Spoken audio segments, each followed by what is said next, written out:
टकराव ने middle east ही नहीं बल्कि पूरे दुनिया की भू राजनीतिक व्यवस्था को हिलाकर रख दिया है। फ्रांस के राष्ट्रपति इमैनुअल मैक्रोन ने संयुक्त राष्ट्र सुरक्षा परिषद यानी कि यूएनएससी की आपात बैठक बुलाने की अपील करते हुए इसे गंभीर नतीजों वाला संघर्ष बताया है। इजराइल की सक्रिय भागीदारी और खाड़ी क्षेत्र में बढ़ती सैन्य गतिविधियों के बीच सवाल उठ रहा है कि आगे क्या होगा और इसका असर किन देशों पर सबसे ज्यादा पड़ने वाला है। आइए समझते हैं कि इस जंग के आखिर दुनिया के लिए क्या मायने हैं। सबसे पहला, सत्ता परिवर्तन की कोशिश।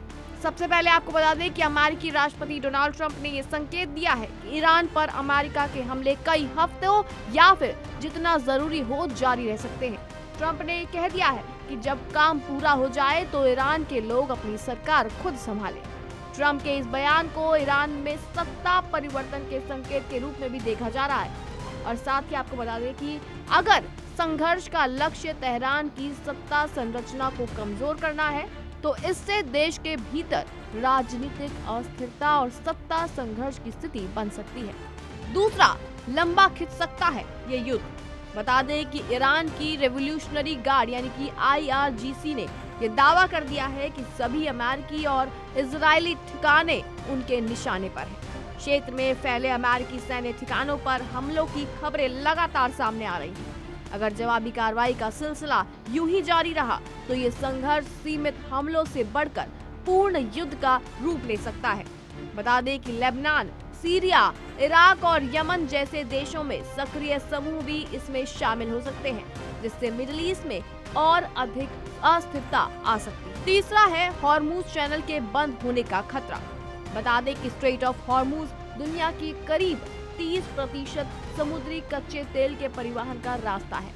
अगर ईरान इस अहम जलमार्ग को बंद करता है या वहां सैन्य गतिविधि बढ़ाता है तो वैश्विक तेल आपूर्ति पर सीधा असर पड़ेगा, जिसके कारण तेल की कीमतों में लगातार उछाल देखने को मिल सकता है। ऊर्जा संकट आ सकता है और वैश्विक महंगाई का दबाव कई अर्थव्यवस्थाओं को प्रभावित कर सकता है।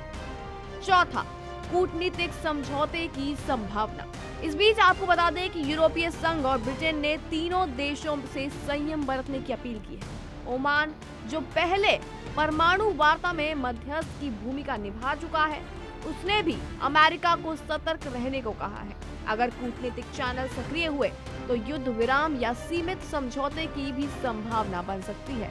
हालांकि जमीनी हालात किसी भी त्वरित समाधान की ओर इशारा फिलहाल नहीं कर रहे हैं। पांचवा, परमाणु जोखिम और अंतर्राष्ट्रीय चेतावनी।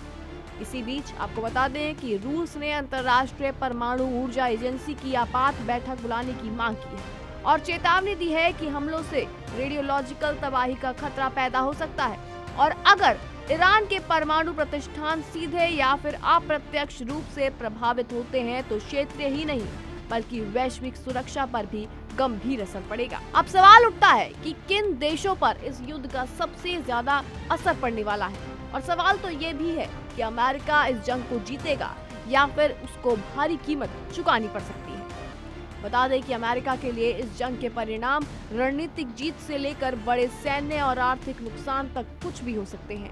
लंबे युद्ध की स्थिति में भारी सैन्य खर्च, सैनिकों की जान का खतरा और घरेलू राजनीतिक दबाव बढ़ सकता है। तेल बाजार में उथल-पुथल अमेरिकी अर्थव्यवस्था को भी प्रभावित कर सकती है।